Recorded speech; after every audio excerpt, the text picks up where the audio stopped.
Welcome to another episode of my Sitcom Revisited, and today we are going to talk about one of my all-time favorite shows that we've talked about, the Fox sitcom Rock, which ran from August 25th, 1991 to May 10th, 1994. The show was created by Stan Daniels and Stan Lathan.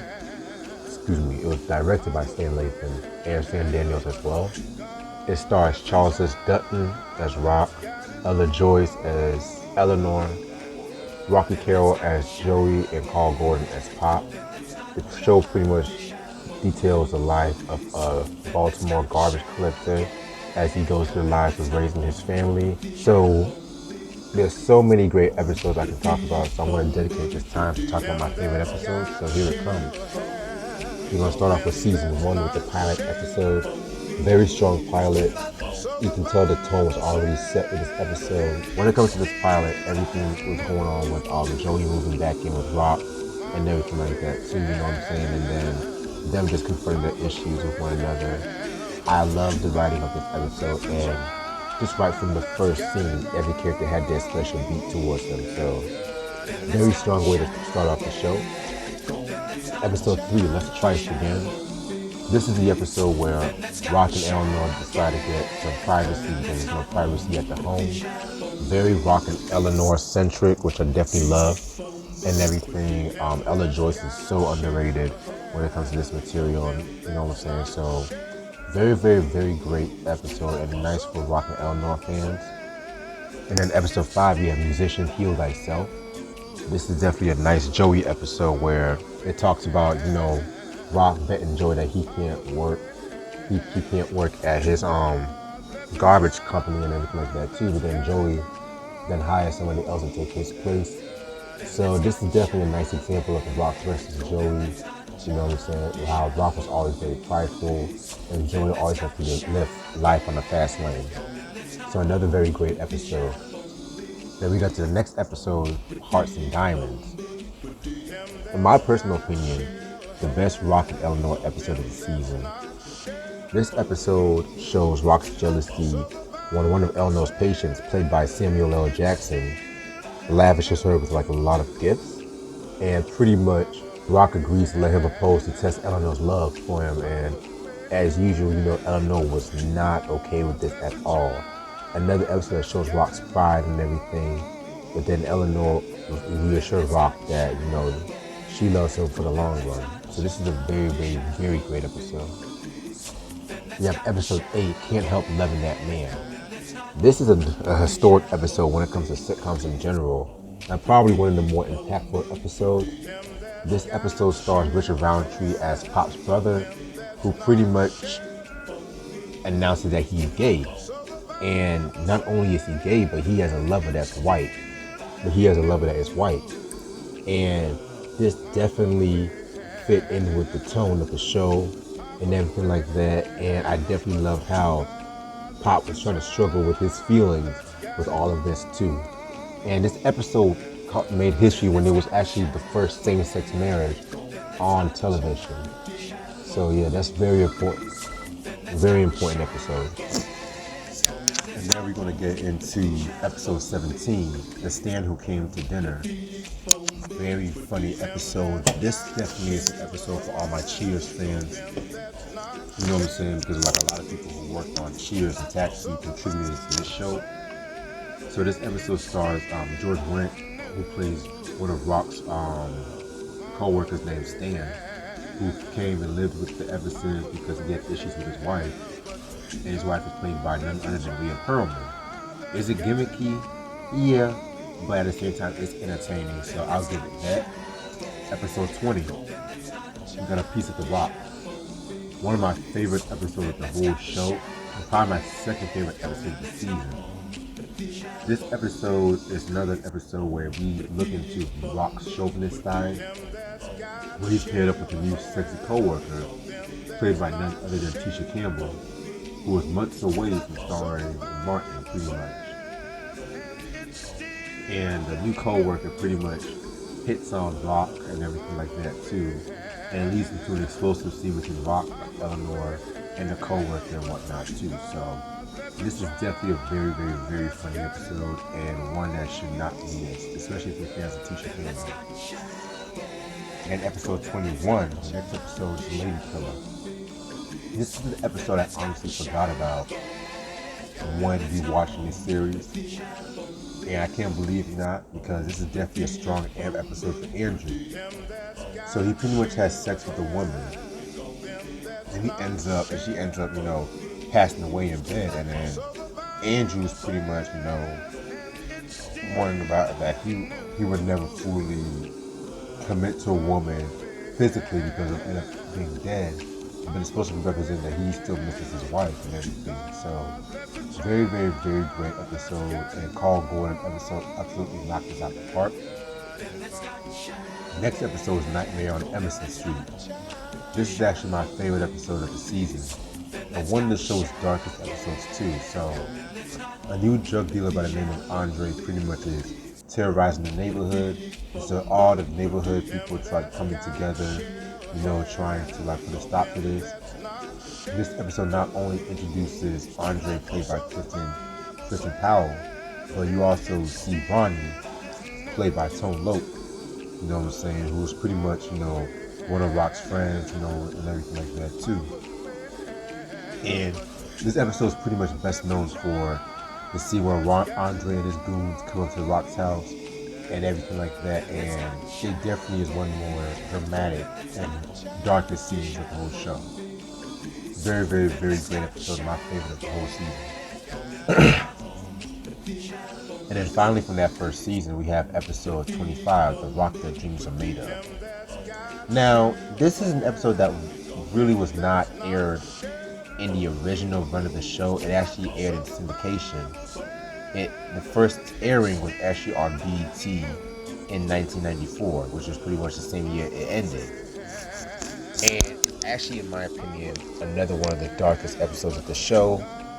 Eleanor has a very weird dream, and she pretty much can't sleep, and all the people in the house try to keep her awake until she tells her nightmare by telling their other nightmares too. It's a very, very, very great episode and a very dark episode, but from a theatrical standpoint, I would say that this is definitely one of the strongest in everything. And what ended up bothering Eleanor, so I'm going to be real, if you guys do not want to hear this portion, I recommend you skipping into the next episode. But I'm just going to spoil it because, of course, this show aired in the 90s, and yeah, so it's going to be better. You've probably seen it here and there. So Eleanor has a dream when she's in the hospital treating this man, and the man ends up being one of the friends of the parents who actually touched her when she was little and everything, and it's pretty traumatizing and everything, you know what I'm saying? So yeah, and that's what pretty much she told Rock. So of course Fox did not want to air this episode. They felt that it was too dark or too grim, but I definitely feel like it's an episode that should highly be recommended. And then we have the second season. We have episode 1, Rock Throws Joey Out. So this is a season where the show aired live, and the live season pretty much upped the ante for the performances. And so with this episode, you have Joey, not wanting, but he pretty much got the impression from Pop that Rock does not want him around. So this leads into Joey confronting Rock at Eleanor's birthday party in the kitchen and everything like that too. And so it's definitely a very, very, very strong scene from the show. The directing was very good. A little trivia. The dude that plays Troy is actually actor Vontae Sweet. He actually played Sheriff from Menace to Society, which Charles S. Dutton also starred in too. So yeah, man. Also, you have a guest appearance from Leela LaShawn too. So this is a very great episode, which leads into my favorite episode of that season and maybe my favorite episode of the show. Rock Works for Joey. Written by Orlando Jones. Yes, that Orlando Jones. You know what I'm saying? This is actually an episode that had Fox in the chokehold because they were pretty much just talking about police brutality and Rock actually had a job working for Joey, helping paint out his new place and everything. And the police pretty much thought that he was trying to break into the apartment because, Joey was living in a high-class building at that time, too. Yeah, so it's a very, very, very grim episode and everything like that, too. You know what I'm saying? I mean, you've had police brutality episodes around that time. Fresh Prince of Bel-Air did a wonderful episode in this first season, which I did talk about when we did the Fresh Prince Revisited. But yeah, this is definitely a very strong and dark episode. And I feel like with this episode, Fox pretty much had an open eye on the show. So yeah, definitely a highly recommended episode. Moving on into episode 5 of that season, we have Andrew dates Maddie. The funniest pop episode of the entire show. And this episode, you have him dating Maddie, who was played by Loretta Devine. You know what I'm saying? Very, very, very great actress. And what was interesting about this episode was the fact that everything worked out great. You know what I'm saying? But Andrew pretty much said that it was one of the worst evenings of his life, whereas Maddie said that she had a great time. So Eleanor has a talk with Andrew, and he pretty much says that he was upset with himself for dating after his dead wife and everything like that too. So it's a very sentimental episode without being too sentimental, and that's one thing I do appreciate from the show. Episode 6, we have Choosing Your Friends. So this is a very great episode that explores the Ronnie and Rock relationship. Eleanor being worried about Rock's new friend Ronnie. Ronnie still does his dealing with the streets and everything like that too. And then he pretty much had to let Ronnie know that we can be friends, but they still bring that stuff with our family, come try to protect my family, you know what I'm saying? So not only one of the best episodes, but I do feel like it's a nice message how you can't judge people, but at the same time you gotta protect your own. And then we have the next episode, Rock and the Actor, written by Maya Williams, who wrote a lot of great episodes from Fresh Prince of Bel-Air and The Wayans Brothers. This episode is a perfect character analysis on the prideful side of Rock. And an actor who was played by Sinbad pretty much was to base off his next role on Rock and everything. But then you have Rock feeling like the actor is making fun of him and everything, making him more like a caricature. So this definitely is a nice way to look at his prideful side again. And Charles Dutton pretty much carried this whole episode, which I love. Episode 11, we have the car accident from heaven. Another underrated episode from the show. Yeah, the second season was firing off all cylinders. I'm just going to be really true about that. So Joey gets into a car accident, and the dude that actually caused the car accident, none other than, Uncle Phil himself, what's his name, James Avery, made a guest appearance.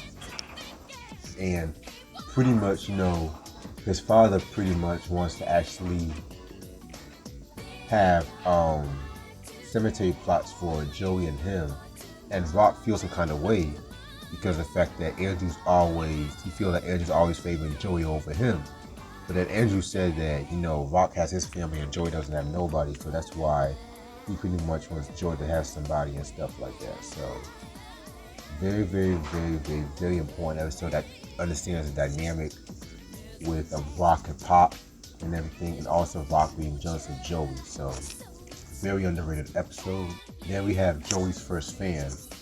Andre returns in this very, very, very great episode as well, where Joey actually has a fan that he's mentoring, but then the fan is actually working for Andre. And this is an episode that is a perfect example of Stan Lathan's tight direction of the show. You know what I'm saying? So very, very, very great, and it's a very important step in Joey's maturity, which will be explored more in the third season. Track number 17, The Millionaire Brother. With the LA riots at the time, still happening and, fresh on people's minds at that time, you see a lot of shows, more specifically black sitcoms, having more emphasis on race relations. And this is definitely an episode that talks about that. So Rock is aiming to do business with this businessman and everything, you know what I'm saying, so he can be partners in his waste management company. However, the man, who was played by Corbin Burnson, is pretty much a racist, POS. And he only wants to use Rock for PR purposes. However, Rock has to ask himself if he really wants to go down this route just for the money, or does he have to pick his pride too? Which we all see the point about this one and everything. So this is a very great, underrated episode as well too. So yeah, man, just also fits with the tone of the show. Then we have the next episode, Ebony and Ivory. Maya Williams returns again with this episode, which explores interracial dating. According to an interview, Charles Dutton also did not. He also had a problem with this from what I looked up, because he felt like the character was out of character, especially Eleanor being okay with it. But you know, Joey, because you know at this time Joey was dating.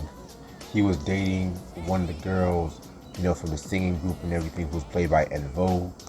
And so he pretty much was like, you know, dating the white girl just for him to not feel lonely. And so this one is a very great episode. I liked how they used the interracial dating approach, but not made it too preachy. And so we have episode 22 of that season, The Love Bug Bites Back. So I think it's a good time to mention Everson's next door neighbor, George, and everything, you know what I'm saying? Crazy George, played by Jamie Foxx. And he was pretty much like the show's Urkel. And he would have more appearances, you know, around this time of the show, and also up until the third season. And so this episode is a nice little character balance for him. You know, him falling in love with Rock and Eleanor's friend Linda, who was played by Debbie Morgan, Mrs. Charles Dutton at the time. You know what I'm saying? So it's a nice episode, and Jamie Foxx definitely elevates the script with this one. Very nice episode. And then the last two episodes of the season, To Love and Die on Emerson Street, part 1 and part 2. Yes, I'm going to actually highlight both parts with this one, because of the fact that I do feel like the story is one of the best stories they've ever told. So the Downtown Divas returns from a European singing tour and everything like that. And you know, Terry definitely wants to get back with Joey and everything. But then you have Rock, another storyline with Rock mentoring Calvin in a new job, played by none other than Heavy D. But then you also have, you know, Andre pretty much returning and everything like that too, because he actually murdered one of the Divas brothers, and Rock confronts Andre in another one of those clear climactic scenes. And part 1 ends with the gunman actually shooting Andre, which leads into part 2. You know, Rock is up contemplating, you know, angry about the confrontation, and then you have a guest appearance from Kelsey Grammer, who plays like the detective. You know what I'm saying? So it actually turns out that Calvin was the one that shot Andre, and he ends up, you know, getting locked up for it, which pretty much leads us into the third season. I do love these episodes and everything. Definitely. Anytime Clifton Power appears on the show, it's always, you know, you're always in for a treat. You know what I'm saying? And so we're gonna move on to the third season. And the third season kicks off, you know, I'm gonna kick it off with Garbage Man's Apprentice. You know what I'm saying? Where George returns again, and this time him and Rock are actually doing garbage together. I mean, what more can I ask for? What more can you add? So this is definitely a Family Matters-esque kind of episode, you know what I'm saying? I mean, very funny episode. I do like it, you know what I'm saying? What can I say? Then we're going to move on to Joey the bartender. You know, this is the 4th episode of the 3rd season. Nice, fun, comedy-geared episode that also explores Joey's matureness as he ends up working in their neighborhood bar and everything like that too. So yeah, very great episode. The great Jennifer Lewis also appears in this episode. And if you guys recognize the writing name, Dan Mumford, who wrote a lot of different world episodes too. So yeah, very, very, very great. Then we have episode 5 of that season, Crime and Punishment.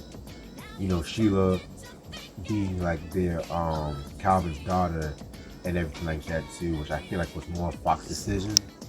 And I do like the Sheila character because she definitely held her own, with the adult characters. I always felt like Alexis Fields was very underrated.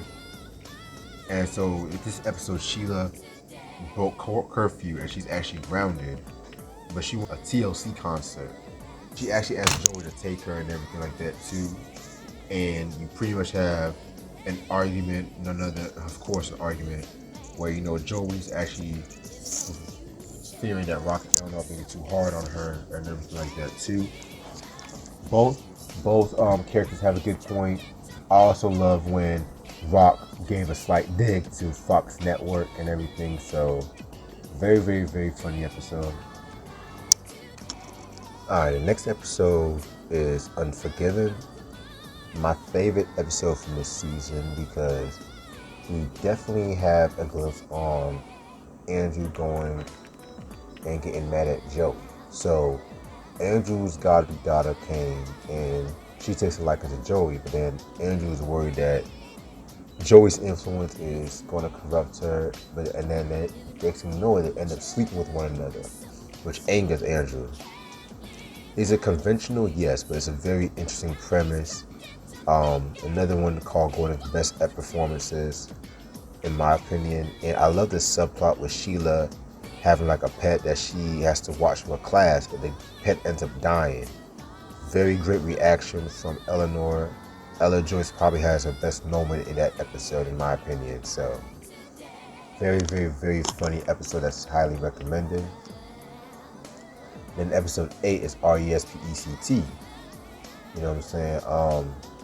With Eleanor being pregnant last season, I feel like Ella Joyce definitely had more to do this season compared to the last one.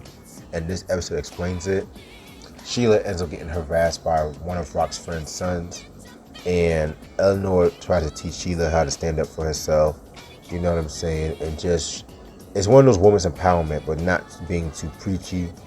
And, just Rock and Eleanor, listen to Eleanor wanting him to be a good example for their upcoming baby that's about to be born and stuff like that. So, very, very, very great episode.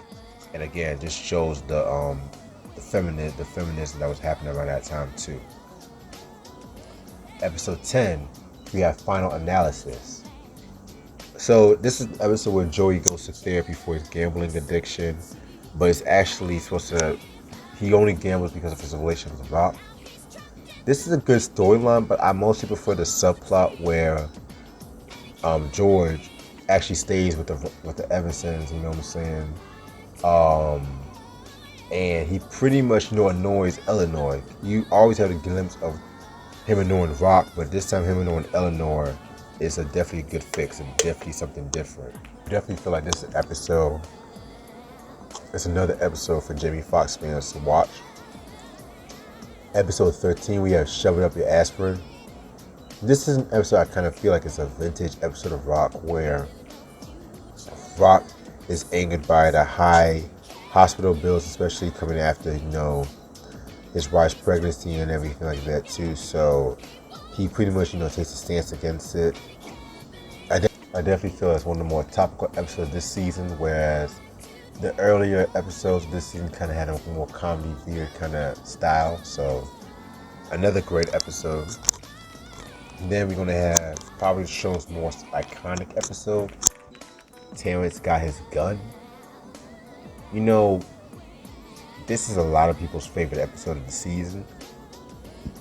It is definitely a second favorite episode of mine too, and probably one of the more remembered episodes of the show. But it does a thing where, when it comes to very special episodes, I sometimes don't like it when they write for other characters that's not in the main cast. But you know what? For this one, I do like this one because it does talk about an issue like a kid bringing a gun to school after being bullied a lot. Very, very, very great episode. You have Brandon Adams, who's a very popular actor at that time too. Very popular kid actor, playing Terrence, who's a friend of Sheila's. He brings a gun to school after he's getting harassed by these hoodlums and everything like that too. So, he takes a gun and then he pretty much actually gets shot at the end while leaving the Emerson's place. It's a very, very, very shocking episode and a very shocking turn of events, but I do feel like everybody. So yeah, it's definitely, they all did their thing with this episode, and I definitely want y'all to watch this one. Yeah. And then we have the next episode, The Last Temptation of Rock.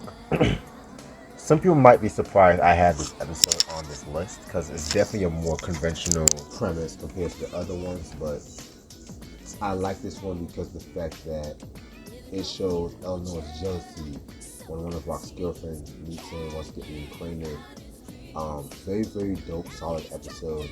You know what I'm saying? And the last episode I want to talk about is You Shouldn't Have to Lie.